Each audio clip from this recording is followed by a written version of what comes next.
شفتوه مالي وفي الرابوسيتي نموني كما بدي سديتي أزرت بيه سنة قباتي dubartiin kabajamoo dubartiidhaaf kabajaa hin jirremo maaliif as dhufuu dhorkameeha dubartiin kabajaa adii sallee gizee hiikanii kabajaa sii qabaannaanu isiin wayyamsiisaa jennee dubbiseenuu dhabnee dhufnee sisseennelle dubartiin kabajaan dhugaa asii wanni hin dhufne namoonni hedduun immoo achitti qabatan guyyaa waan kana namoota gugurda keessaa laale namoonni hedduun achi nu wayyaa jedha warroonni jaarsaa warroonni sheekota akka jennaanin achuma qabne asillee achillee takkama akkuma isii barbaadu jecha malee wallahi odoo kabajaa ta'uu baate si biran dhufan.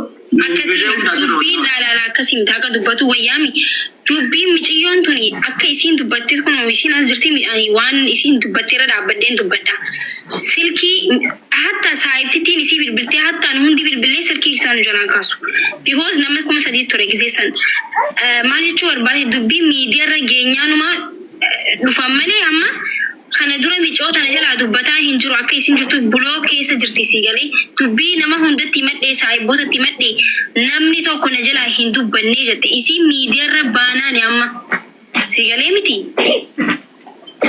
Amma kasi inshallah nuti kuffite hin qabnu mucayyoo dhugaa isii baasna illa Allah anaa miti namoota gurguddaa achi jira sheekolee gaafa sargii saniitu achi jira namni kumaa dhibbi lamaa kunillee yoo dhageeffachuu barbaade haa dhageeffatu miidiyaa marratti isallee gaafannee isiillee gaafannaafi ati immoo nu eeyyami isiin akka dhuftu nuun godhi yoo sitti tole atillee kottu maagee dhiyoosan siin jechuu barbaada kabajaa. Wallahi rakkoota kan qabuunaan isii yoo adeemu barbaadate haa adeemtu anaaf jette as wanti jettuuf hin jiru amma itti mucaa kana himattee jirte abbaa manaa isii amma mucaan kun baddalamtuudha mana banamaa isii baddalee deemuu yoo hin barbaanne dirqiidhaaf isiin hin dubbatattu nama dubbataa bidilii isii santuu bahee sibira geennaanuu baatee bidilii isii san guyyaan argan gahee gizee isii bidilii ilaalaniiftu gahee mana kamuu ta'ee dhugaa ofii barbaadde. Dhugaa isii gara bakka inni jirutti barbaaddi bakka isiin hin dubbattu ani hin dubbattu. Kiyyaa ol galcha. Dubbii kana namoota anaafillee abbaa ta'u siifillee abbaa ta'u gaafa sirna keessa jirutu qabee bakka namni itti hedduun itti qabate immoo manni keetis mana keenna manni sunis manuma keenna finni haayi wanni anaafatillee barbaannu dhugaan isii bahuudha mucayyoon tuni akka jettan san of ajjeesuu dhabuudha.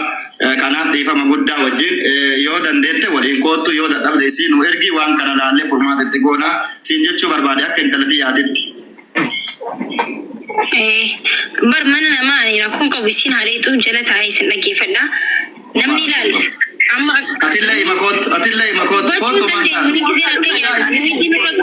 Muriitis namarra qaban akkasii. Sultaan Alkeer. Kiyyaa ol galcha. Barasi yakkamati yo video ni leba ubattu ite waani mari dhaggeeffadda maakiti namni erga kana dolirra argataa waa hedduuf toltii namoota gurguddaa jira anuun dubbadhamme wacha dhage wallahi namoota hayyoota namoota dhugaa mucatti mucaa yoo sooti asaan jiru namoota mee muhiiti qabadhu kabajaa godhu barakallahu fiik namoota gurguddaa achi jira maakiti anatu si kadhate namni waan kadhate dolirra argataa odomaa dhufte garuu natti tola du'aayi asii godhaa turellee beekame ani wallahi si kabaja amma nuko siifi abbaa warraa keellee kabajamaan osoo dhufte atillee muhiiti sirratti hin qabani yoo barbaadde ofii isallee gaafatte isiillee gaafatte wanni tokko immoo wanni jiru keessaa wanni jedhamu hin jiru akka mataa kiyyaatitti rakkoo qaba sultaan kinoo rakkoo sultaan kana mataa itti fudhu rakkoo qabdi isii rakkoo isii kana mataa fudhu araarsuutu danda'ama araarsuu bahutu danda'ama daa'ima ofii waratu ta'u.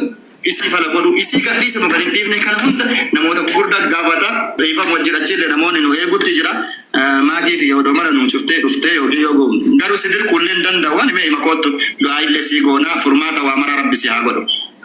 Ambar mana cufanii namni deddeemutun haimee dhiifama haqa numaaf jecha wallahi nama ni kabaja nama wallahi laazim rabbii kana argu hana miti ummanni kunillee waggaa dheeraaf na beeka annama aslan tufadhu hedduu nama kabaja garuu amma akkaataa isaaniitu nu aarse dubbii tana dhufte himatte guyyaa guutuu eeyne amma bikkuma itti nutu numa hanaawu abbumaan himatame kun abbaan silaa badiidha jedhamee eegaa jiru kunu kotta jee amma isa kana yaamaa jiru miti akkasii bar kunu amma inni illee qabanne namoota gugurdaa aalimootatu qabate mucayyoo namni ana caalu namni si caalu nama gugurdaa qabate bar ani illee qabanne manuma kee banii dhugaa jirtu achi laalla namaa killee achi nuuf fida namoota wallahi anaaf inni illee qabne isayyuu nama mana barsiisa.